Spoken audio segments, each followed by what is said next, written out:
Hello, children. Today we'll go through the lesson 1.5, Joan of Arc, and it is written by the writer George Bernard Shaw. He was an Irish playwright. Irish means from Ireland. Playwright and critic. That means he used to write stories and plays. He wrote almost 60 plays during his lifetime, including major works such as, तो उन्होंने अपने life time में कुछ 60 plays लिखे हैं, जिसमें कि जो सबसे पॉपुलर हुए थे वो है man and Superman in 1902, Pygmalion in 1912 and Saint John in 1923. He was the leading dramatist of his time. वो अपने समय के बहुत फेमस ड्रामेटिस्ट भी हैं. And he was awarded the Nobel Prize in Literature in 1925. तो उन्होंने बहुत अच्छे से लिखा है. That is why उनको Nobel Prize भी मिला था 1925 में. Okay, children, ये स्टोरी समझने के लिए we will just understand the background first. ये स्टोरी है फ्रांस और इंग्लैंड के बारे में स्पेशली. फ्रांस के बहुत सारे एरियाज को इंग्लैंड ने कैप्चर कर लिया था. सिर्फ इंग्लैंड ने नहीं, एक और कंट्री था बर्गंडी. तो ये मैप अगर आप देखो तो इसमें समझेगा फ्रांस यहाँ पर है, and in the side you can see burgundy here, and if you see here you have England also. England of burgundy ने मिलके फ्रांस के बहुत सारे एरियाज को कैप्चर किया था, और ये जो एरियाज कैप्चर किए हुए थे फ्रांस इसको बचाने के लिए, इसको फ्री करने के लिए लड़ाई कर रहा था. So the war was going between French and the English on a very huge scale. Burgundians के साथ भी लड़ाई हो रही थी, लेकिन बर्गंडी ने कुछ एरियाज ही कैप्चर किए थे. The main areas were captured by English.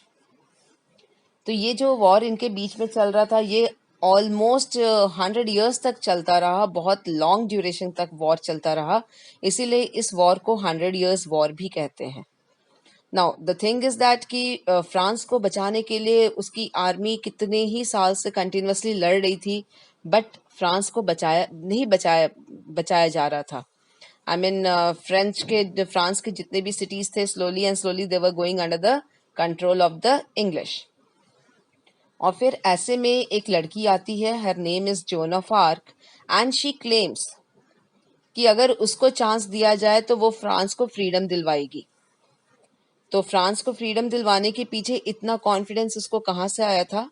उसका ये कहना था कि उसको गॉड के सपने आते हैं, विजन्स आते हैं, उसके सपने में मैसेंजर्स ऑफ गॉड आते हैं. Some examples are given as archangel and one is saint Catherine. तो ये लोग आते हैं उसके सपने में और उसको ये बोलते हैं कि she is made for bringing freedom to France.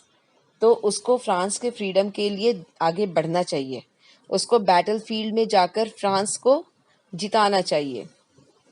तो उसने आकर यही सबको बताने की कोशिश की कि मुझे ऐसे सपने आते हैं, एंड आई एम श्योर अगर मुझे ऐसा चांस मिलेगा तो I will be able to save my country. तो ऐसा होता है कि ये फ्रांस के जो सोल्जर्स थे, फ्रांस के जो लोग थे, वो बहुत परेशान हो चुके थे इतने साल के वॉर से, और रिजल्ट उनके फेवर में आ नहीं रहा था. इसीलिए धीरे धीरे उन लोगों ने उसको बिलीव करना शुरू किया. वो कैसा होता है कि जब हम मुसीबत में होते हैं तो एक छोटी सी उम्मीद की किरण भी हमारे लिए बहुत बड़ी बात हो जाती है. तो उसने जब ये क्लेम किया कि she can free France from English and Burgundians, तो पीपल ने उसको सपोर्ट करना शुरू किया. इवन बहुत सारे सोल्जर्स ने सपोर्ट करना शुरू किया. So she is ready to go in the battle field. वो भी रेडी हो जाती है, लेकिन ऐसा है कि बैटल फील्ड में जाने के लिए उसको परमिशन लेना बहुत जरूरी है. एक तो वो गर्ल है and girls are not allowed in the battle field, और बैटल फील्ड में जाने के लिए she needs the permission of the military officer as well as the king of France. यहाँ पे जो किंग ऑफ फ्रांस है उसका नाम लिखा हुआ है डॉफिन. तो उसको डॉफिन से मिलना भी है और उससे परमिशन भी लेना है, एंड उससे पहले उसको परमिशन लेना है मिलिट्री ऑफिसर जिसका नाम है रॉबर्ट. तो रॉबर्ट से परमिशन लेने के लिए वो रॉबर्ट के पास जाती है, एंड वो बोलती है मुझे ज्यादा कुछ नहीं चाहिए, मुझे तो बस 4 ही चीजें चाहिए आपसे, और उतने में तो मैं फ्रांस को फ्री करवा लूंगी. So what are the 4 things she ask? She says मुझे एक हॉर्स दे दो, एक आर्मर. आर्मर वो कवच होता है, वो शील्ड होता है जो सोल्जर्स पहनते हैं वॉर के समय. तो उसने बोला कि मुझे वो दे दो, और कुछ सोल्जर्स, बस कुछ ही सोल्जर्स चाहिए मुझे, ज्यादा चाहिए भी नहीं. एंड मुझे परमिशन दो कि मैं डॉफिन से मिल सकूं, उनसे परमिशन लेके मैं बैटल फील्ड में जा सकूं. तो रॉबर्ट जब उसकी बातें सुनता है तो he is completely shocked. Why is he shocked? Because यहाँ पे इतनी बड़ी फ्रेंच आर्मी कंटिन्यूअसली कितने साल से इंग्लिश के अगेंस्ट लड़ रहे हैं, बट कुछ फ्रीडम नहीं दिलवा पाए। एंड दिस गर्ल सेज कि मुझे कुछ सोल्जर्स दे दो, मैं कुछ सोल्जर्स की मदद से फ्रांस को फ्रीडम दिलवा दूंगी। Specially she claims that she will give freedom to New Orleans. New Orleans वहां पर एक बहुत पॉपुलर सिटी था, और वो सिटी ऑलमोस्ट इंग्लिश के हाथ में जा चुका था, और फ्रांस के जो सोल्जर्स थे वो उसी सिटी को फ्री कराने के लिए कंटिन्यूअसली लड़ रहे थे। सो शी सेज मुझे बस इतने चीज ही चाहिए और इससे मैं न्यू ऑर्लियंस को फ्री करवा लूंगी। That is why Robert is completely shocked. उसको यकीन ही नहीं होता है कि ये लड़की जो 17-18 ईयर्स की है, so young, and she will be able to free New Orleans. तो ये जो लेसन है ये बस कौन सा पार्ट है, वो जो परमिशन लेने के लिए गई है उसी पे ये लेसन बेस्ड है। In the whole lesson she is working hard to get the permission. War कैसे स्टार्ट हुआ, वॉर के बाद क्या हुआ, कुछ भी नहीं लिखा है। ओनली ये लेसन उस परमिशन पे बेस्ड है जो वो रॉबर्ट बॉड्रिकॉट से लेने के लिए गई है। So we will start now, we will see how the lesson goes. The war fought between England and France from 1337 to 1453 has come to be known as the Hundred Years' War. तो ये war जो था ये 1337 से लेके 1453 तक चला between England and France. इसको हम कहते हैं 100 Years' War. Joan was a peasant girl born in eastern France who led the French army to several victories during this war. एक लाइन लिखा हुआ है उसके लिए, that she was a farmer girl, she was born in a family of a farmer in eastern France, और उसको बाद में परमिशन मिलता भी है और वो कंट्री को बहुत सारा विक्ट्री यानी जीत दिलवाती भी है। फ्रांस बहुत सारे जगह पे जीतता है और अपने बहुत सारे प्लेसेस को रीगेन करता है। This play begins at the time when all the northern France and some parts of southwest were under foreign control. The English controlled some parts and the Burgundian controlled the others. तो ये play तब start होता है जब France का northern area और south west area किसी foreign country के कंट्रोल में था। बहुत सारे एरियाज इंग्लिश के कंट्रोल में थे और कुछ जो एरियाज बचे हुए थे वो बर्गंडियंस के कंट्रोल में थे। The city of New Orleans, one of the few remaining French cities, was held by the English. The year is 1429. Captain Robert D. Baudricourt, a military officer, is seated at the table. His steward stands facing him. तो यहाँ पर आई told you specially new Orleans का ही सबसे बड़ा मुद्दा है। This is one of the famous city of France and this was also under the control of English. इसको free करवाने के लिए वहां लड़ाई चल रही थी। ईयर है 1429। कैप्टन मिलिट्री ऑफिसर जो है उनका नाम है रॉबर्ट डी बॉड्रिकोट। वो टेबल के पास चेयर लगाकर बैठे हुए हैं एंड उनके सामने उनका स्टीवर्ड खड़ा है। स्टीवर्ड मीन्स उनका हेल्पर, उनका assistant. So if you see ये लेसन जो है वो पूरा कॉन्वर्सेशन डायलॉग स्टाइल में है। So we will read it character wise. So सबसे पहले जो डायलॉग है that is of the military officer Robert. He says, I told you to throw the girl out. You have 50 armed soldiers and dozens of strong servants to carry out my orders. Are they afraid of her? तो इस line से साफ पता चलता है कि zone वहां आ चुकी है, उसने रॉबर्ट से बात भी की है and Robert is very angry on her. इसलिए रॉबर्ट अपने स्टीवर्ड को गुस्से में बोलता है कि मैंने तुम लोगों से कहा था उस लड़की को यहाँ से निकाल दो। हमारे पास क्या लोगों की कमी है? We are having 50 arm soldiers and dozens of strong servants. फिर भी तुम लोगों ने मेरे ऑर्डर्स को पूरा नहीं किया। क्या तुम लोग उससे डरते हो? स्टीवर्ड, आई टोल्ड यू बाकी लोग सब जोन के फेवर में थे, इसलिए स्टीवर्ड भी जोन का साथ देता है and he says, no sir, we are afraid of you. But she puts courage in us. She really doesn't seem to be afraid of anything. Perhaps you could frighten her, sir. तो वो बोलता है, नहीं sir, हम लोग उससे तो डरते ही नहीं है। इनफैक्ट हम जब उसके साथ रहते हैं तो वो तो हमको encourage करती है। And you no she is not afraid of anything. वो किसी चीज से नहीं डरती है। आप कोशिश कर लो, शायद आपसे ही डर जाए। Robert grimly, perhaps, where is she now? तो रॉबर्ट बोलता है, ठीक है, बताओ वो है कहाँ? So Stewart says, she is down in the courtyard sir. वो नीचे कोर्टयार्ड में बैठी हुई है।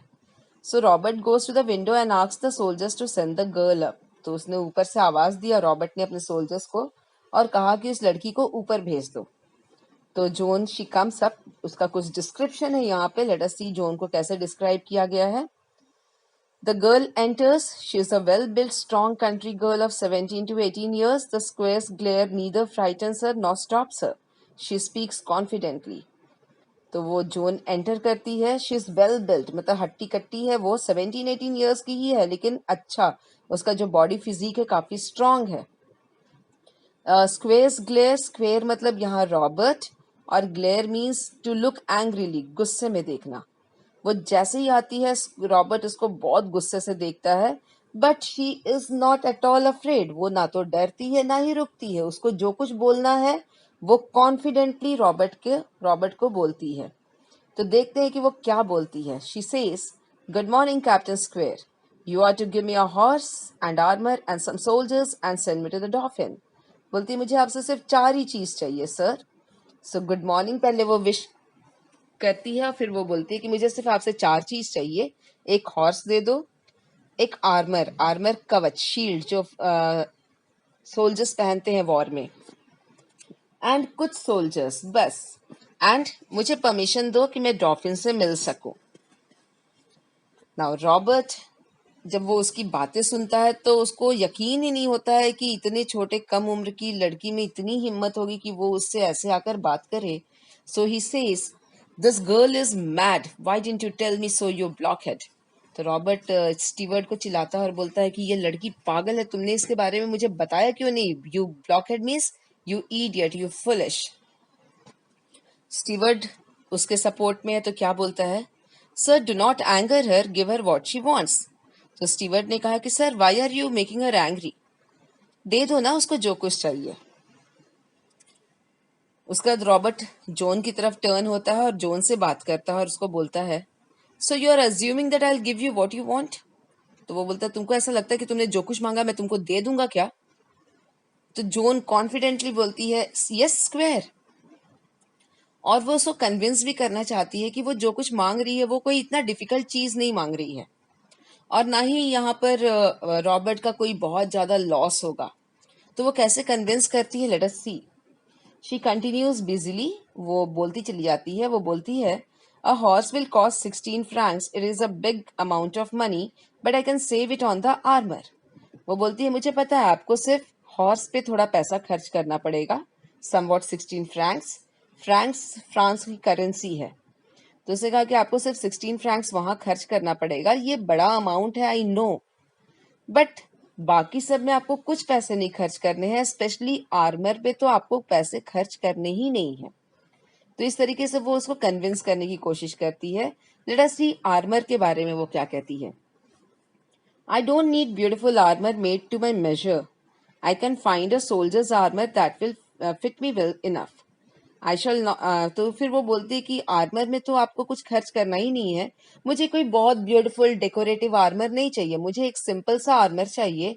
और यहाँ बहुत सारे सोल्जर्स है, किसी एक सोल्जर का आर्मर मुझे फिट हो जाएगा. तो आर्मर पे आपको पैसे खर्च करने की जरूरत नहीं है. Next, I shall not want many soldiers. और मुझे ज्यादा सोल्जर्स भी नहीं चाहिए, मुझे तो बस कुछ ही सोल्जर्स चाहिए. The dolphin will give me all I need to free Orleans.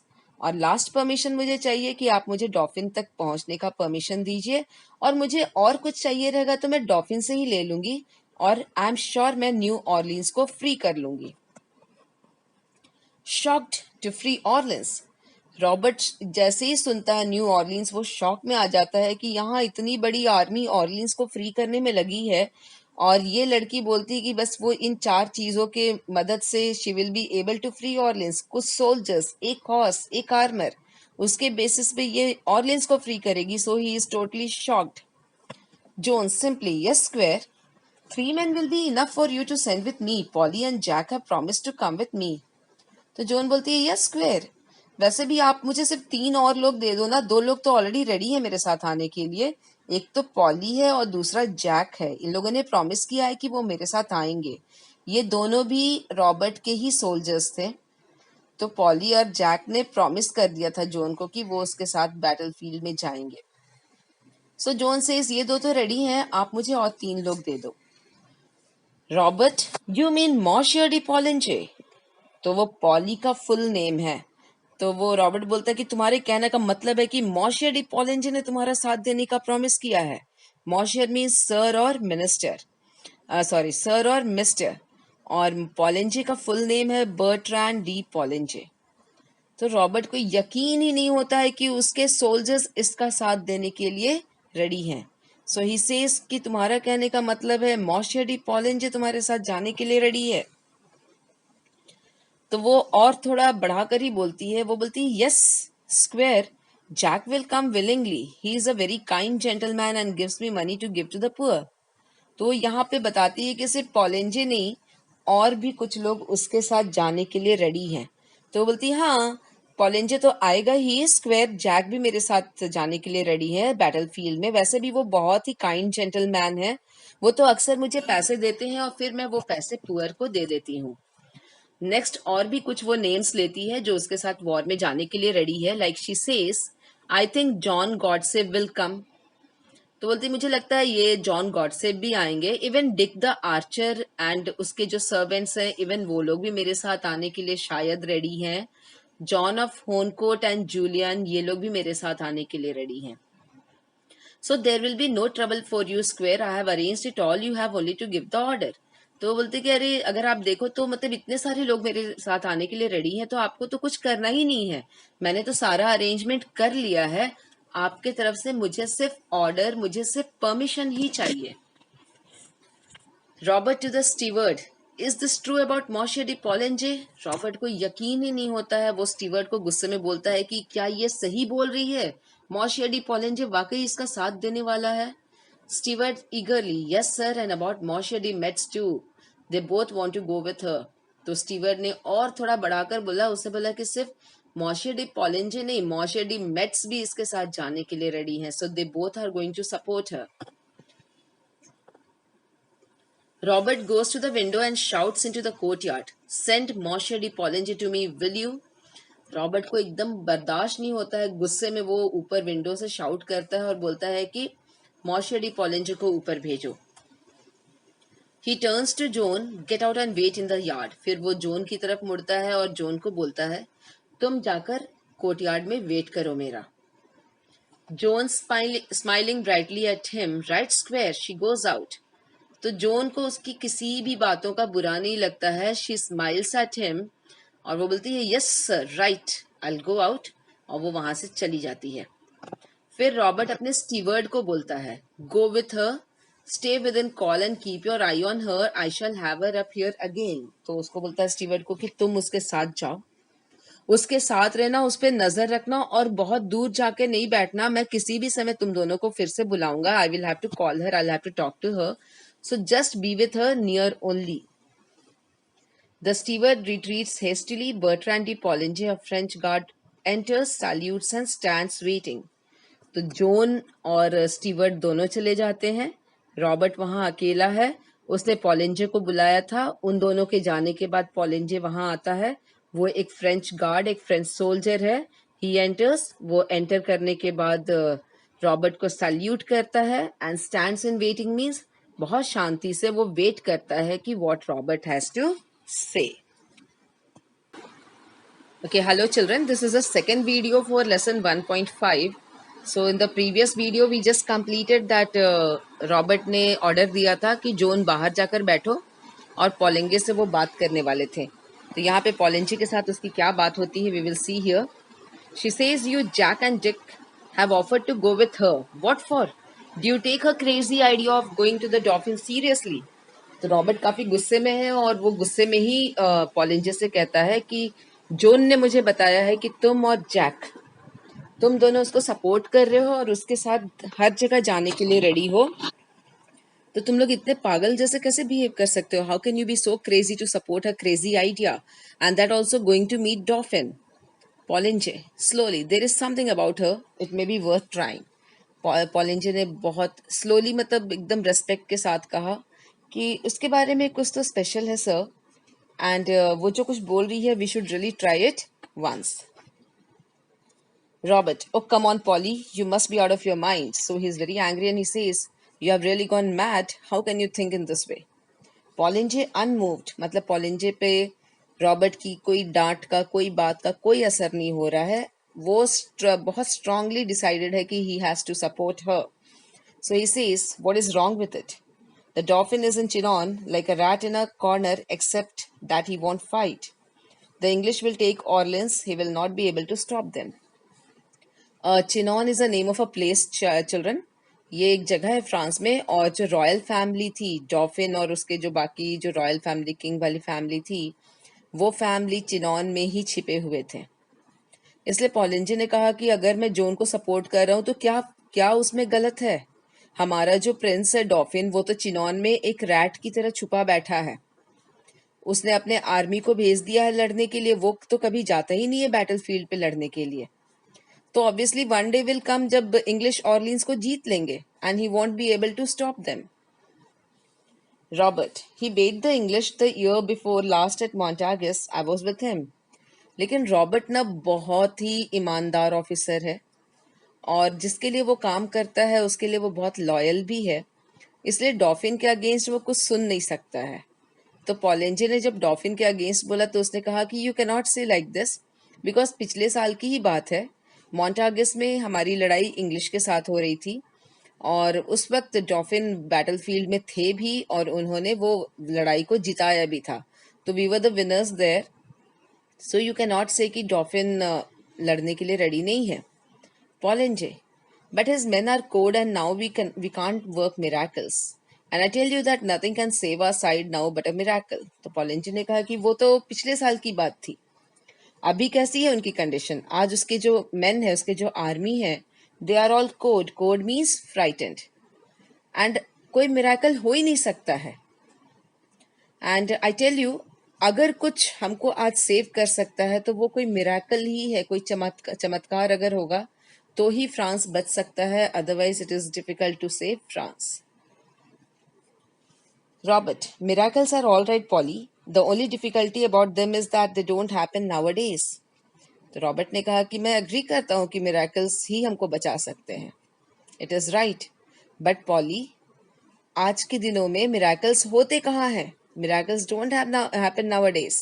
ये सब कल की बातें हैं जब कभी मिराकल हो जाता था और चीज़ें बदल जाती थी. Then Poulengey says, I used to think so, I am not so sure now. बोले कि मैं भी ऐसे ही सोचता था कि आज के ज़माने में मिराकल्स नहीं होते हैं, लेकिन अब मैं श्योर नहीं हूँ. जब से मैं जोन से मिला हूँ मुझे ऐसा लगता है कि मिराकल हो सकता है. Why he thinks like that? Because he says there is something about her. I think the girl herself is a bit of a miracle. तो उसने कहा कि उसके बारे में कुछ तो स्पेशल है. वो गर्ल ही पूरी मिराकल है. एंड आई एम श्योर कि वो लड़की हमारे कंट्री के लिए मिराकल कर सकती है. Anyhow, this is our last chance. Let's see what she can do. तो पॉलेंजी का कहना है कि वैसे भी हमारा लास्ट चांस है, हम वैसे भी हार ही रहे हैं, तो एक बार ये चांस लेने में क्या बुराई है. एक बार हमको जोन को भी चांस देना ही चाहिए. माइट बी कुछ मिराकल वाकई हो जाए. Robert wavering, you really think that? तो रॉबर्ट बहुत तो खुश नहीं है, लेकिन वो फिर भी थोड़ा बहुत पॉलेंजी की बात मानने लगता है, और उसने वो बोलता है कि तुमको ऐसा लगता है कि वाकई ऐसा होगा. Poulengey turning, is there anything else left for us to think? Let's take a chance. Her words have put fire into me. So Poulengey says, वैसे भी हमारे पास कोई और चांस है क्या? कुछ और बचा है क्या? तो हमको एक चांस लेने तो दो.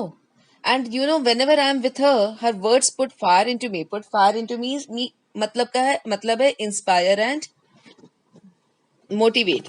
तो जैसे पॉलेंजी ने कहा कि मैं जब भी उससे बात करता हूँ उसकी बातों में एक मिराकल है. उसकी बातें मुझे इंस्पायर करती हैं, मुझे मोटिवेट करती हैं कि अपने देश के लिए मैं लड़कर देश को जिताऊं. Robert giving up, you are as mad as she is. तो रॉबर्ट कहता है कि वो तो पागल थी ही, तुम भी उस जैसे पागल जैसा ही बिहेव कर रहे हो. पॉलेंजे ऑब्स्टिनेटली मतलब जिद. We want a few mad people now see where the same ones have landed us. तो वो एक जिद में था कि नहीं, बस सपोर्ट करना ही है जोन को. तो वो जिद में ही बोलता है कि अगर हम पागल हैं, वी आर मैड पीपल, तो आज हम जैसे मैड पीपल की ही जरूरत है. जो वहां पर सोल्जर्स लड़ रहे हैं वो तो मैड नहीं है ना, तो उन लोगों ने क्या कर लिया? वो लोग कुछ नहीं कर पाए. तो हम जैसे मैड पीपल को ही एक बार चांस दे दो. आई एम श्योर हम कुछ कर लेंगे. Robert, I feel like a fool still if you feel sure. तो रॉबर्ट बोलता है, मुझे तो एकदम ऐसा लग रहा है जैसे मैं कोई फूल हूँ. कैसे मैं तुम लोगों की ऐसी बातें सुन रहा हूँ, and how I am agreeing to all this thing, but if you feel so, तो ठीक है, we will take a chance. Poulengey, I feel sure enough to take her to Chinon unless you stop me. तो Poulengey अभी भी adamant है और वो बोलता है कि मैं बहुत श्योर हूँ कि मैं उसको चिनॉन लेके जा सकता हूँ। अगर आप मुझे रोकते हो तो मैं कुछ नहीं कर पाऊंगा, बट अगर आप परमिशन देते हो तो I am going to take her to Chinon. Robert, do you think I ought to have another talk with her? तो रॉबर्ट बोलता है तुमको क्या लगता है मुझे एक बार उससे बात करनी चाहिए और फिर से? Poulengey, going to the window, yes. तो वो तो बस बोलता है यस और सीधे विंडो के पास चला जाता है और वहां से आवाज देता है, zone come up. John was already waiting, so John enters. Polinje gravely means very seriously. Be seated, John. तो पॉलिंजे जैसे ही जोन को देखता है वो जोन को बोलता है, जोन चुपचाप बैठ जा। तो रॉबर्ट को उससे बात करनी थी, सो Robert starts asking question, what is your name? So John says, they always called me Janine Lorraine. Here in France, I'm Joan. The soldiers call me the maid. तो उसने कहा कि मुझे तो अलग अलग नाम से अलग अलग जगह पे बुलाते हैं। जब मैं लोरेन में होती हूँ, Lorraine is a city in France, तो वहाँ पे लोग मुझे जेनी कहते हैं। और जब मैं फ्रांस में होती हूँ तो सेंट्रल फ्रांस में तो लोग मुझे जोन कहते हैं, और यहाँ पे मैं सोल्जर्स के साथ थी तो वो लोग मुझे मेड कहते हैं।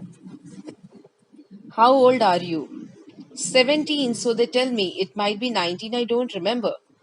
तो रॉबर्ट ने पूछा कि क्या एज है तुम्हारा? तो वो बोलते कि सब कहते हैं कि शायद मैं 17 years old हूँ, बट माइट बी शायद मैं 19 years की भी हो सकती हूँ। Robert, I suppose you think raising a siege is as easy as chasing a cow out of a meadow. You think soldiering is anybody's job. Raising a siege का मतलब होता है दुश्मन को चारों तरफ से घेर कर अटैक करना।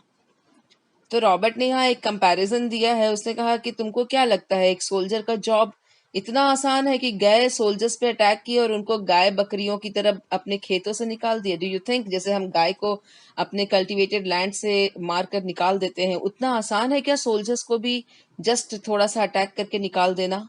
सो that is what he says, that do you think it is as easy as chasing the cow out of the meadow? क्या लगता है कि सोल्जरिंग कोई भी कर सकता है? Is it so easy? Zone, I don't think it can be very difficult if God is on your side. तो जोन कहते हैं कि वैसे डिफिकल्ट भी क्या है, अगर गॉड आपके साथ है तो कुछ गलत भी नहीं हो सकता है। Robert grimly, have you ever seen English soldiers fighting? Have you ever seen plundering, burning, turning the countryside into a desert? Have you heard no tales of their prince who is the devil himself और of the English king's father? तो Robert उसको एक तरीके से डराने की भी कोशिश करता है और उसको टेस्ट भी कर रहा है। तो उसने कहा कि कभी तुमने देखा नहीं कैसे इंग्लिश सोल्जर्स लड़ते हैं? वो लड़ते कम है, वो लड़ाई जो करते हैं वहां का पूरा एरिया डिस्ट्रॉय कर देते हैं। They plunder, plunder meaning is looting, मतलब वहां पे पूरा डिस्ट्रॉय करते हैं, पूरी एरिया को लूट लेते हैं। और उनका मन नहीं भरता है, they burn the whole area. They turn the countryside into a desert, वो पूरे कंट्री साइड को इतना डिस्ट्रॉय कर देते हैं कि वो हरा भरा कंट्री साइड एक डेजर्ट जैसा दिखता है। And tales means stories. तो उसने कहा कि तुमने इंग्लिश प्रिंस की स्टोरीज नहीं सुने हैं? वो एक डेविल की तरह है, एक राक्षस की तरह है। And obviously he is just like his father only. जो इंग्लिश किंग के फादर जो हैं, he was also a devil and the Prince is also a devil. So obviously both are the same. How do you think that you could go and fight against them? Hello children, so we'll continue this lesson in the third video now. So I hope you remember कि इसके just पहले Robert जो था वो John को एक तरीके से डराने की कोशिश कर रहा था so that वो ना जा सके बैटल फील्ड में। But you know John, she is very adamant और उसने डिसाइड कर लिया है कि उसको जाना ही है। इसलिए रॉबर्ट ने भले ही उसको इंग्लिश प्रिंस, उनके सोल्जर्स, उनके फादर के बारे में डराया, बट देखो जॉन क्या कहती है। She says, you do not understand square. Our soldiers are always beaten because they are fighting only to save their skins, and the shortest way to save your skin is to run away. तो John बोलते कि आप मेरी बात नहीं समझ रहे हो। आपको पता है हमारे सोल्जर्स क्यों हमेशा हार जाते हैं? बिकॉज उनके दिमाग में सिर्फ एक ही चीज़ है, that they have to save their lives. वो अपनी ज़िंदगी बचाना चाहते हैं, और अपनी ज़िंदगी बचाने का सबसे आसान तरीका क्या होता है? To run away from there. But I will teach them all to fight for France. तो उसने कहा कि मैं वहां जाना चाहती हूँ because I want to teach them that, so that they understand कि उनको फ्रांस के लिए लड़ना ही है। Then they will drive the soldiers before them like sheep. तो उसने कहा कि फिर आप देखना, वो शीप की तरह यहाँ से इंग्लिश सोल्जर्स को भगा देंगे फ्रांस की जमीन से. You and Polly will live to see the day when there will not be a single soldier on the soil of France. So she says that आप लोग दोनों यहाँ जिंदा रहोगे ये देखने के लिए कि एक वक्त ऐसा जरूर आएगा जब फ्रांस के जमीन पर एक भी इंग्लिश सोल्जर नहीं होगा. Robert to Poulengey. उसकी बात सुनने के बाद वो पॉलिंजे से बात करता है.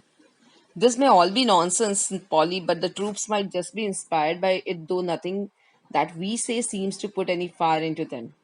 तो रॉबर्ट ने पॉलिंजे से कहा कि पॉलिंजे ये सब मुझे कंप्लीट नॉनसेंस लग रहा है वो जो कुछ भी बोल रही है, बट एक चीज से मैं अग्री करता हूँ कि she is really very inspiring, और अगर मैं इसको बैटल फील्ड पे भेज दूँ तो मेरे सोल्जर्स इसकी बातों से इंस्पायर जरूर हो जाएंगे, क्योंकि हम बहुत कोशिश कर चुके हैं उनको इंस्पायर करने की. We have tried our best to put fire into them, लेकिन फिर भी वो कभी इंस्पायर होते ही नहीं हैं. Even the dolphin might believe it, and if she can put some fight into him, she can put it into anybody. तो फिर उसने कहा कि एंड आई एम श्योर वो जिस तरीके से बातें करती है डॉल्फिन को भी उस पर यकीन हो जाएगा. And if she can put fight into dolphin, अगर वो डॉल्फिन को इंस्पायर कर सकती है तब तो वो किसी को भी इंस्पायर कर सकती है. So let us give it a try. Robert turning to John. तो रॉबर्ट टर्न्स, अभी वो जॉन से बात करता है. He says now you listen to me and don't cut in before I have time to think. So he says कि ध्यान से सुनो, बीच में बोलना नहीं, डोंट कट इन. जब मैं बोल रहा हूँ चुपचाप सुनते रहो. Your orders are that you are to go to Chinon under the escort of this gentleman and 3 of his friends. तो रॉबर्ट बोलता है मैं तुमको ऑर्डर देता हूँ कि तुम जाओ, चिनॉन जाओ, बट तुमको इस जेंटलमैन के साथ जाना पड़ेगा. इस जेंटलमैन मीन्स पॉलिंजे के साथ जाना पड़ेगा, और पॉलिंजे के और 3 फ्रेंड्स जाएंगे. सो 3 friends, Poulengey and then you, then only you can go to Dauphin. Joan radiant, clasping her hands. Oh, thank you, Square. So she becomes very happy and she says, thank you, Square. Poulengey, how is she to get into the royal presence. फिर Poulengey Robert से बोलता है कि तुमने तो permission दे दिया, लेकिन वहां पे किंग के सामने ये कैसे जा सकती है. Robert, I don't know, how did she get into my presence. I send her to Chinon and she can say I sent her, then let come what may, I can do no more. तो Robert ने कहा कि ये मुझे भी नहीं पता है, लेकिन वो मेरे सामने कैसे आ गई. दैट मीन्स उसमें काफी दिमाग है, she can use a brain, and जैसे वो मेरे सामने आ सकती है, आई am sure she can also reach डॉफिन. मैं उसको चिनॉन भेज देता हूँ, एंड वहां जाने के बाद वो मैसेज दे सकती है डॉफिन को कि मैंने उसको चिनॉन भेजा है डॉफिन से मिलने के लिए. उसके बाद जो होगा दैट इज हर लक, उससे ज्यादा मैं कुछ नहीं कर सकता हूँ. Zone and the dress, I may have a soldiers dress square. तो जोन अपनी बातों को भूलती नहीं है, उसको इतना ध्यान है कि उसको आर्मर लेना था. So she says soldiers dress I need squire. तो रॉबर्ट ने कहा take what you please, I wash my hands of it. Robert ने कहा कि तुमको जो चाहिए वो ले लो. I am not going to take any responsibility any more, so you take it. Joan wildly excited by her success, come Polly, she dashes out. तो जोन बहुत खुश हो जाती है because she gets the permission to go to Dauphin also, she gets the permission to take the soldiers dress also. So she is very excited and she says come Polly, we now we have to leave.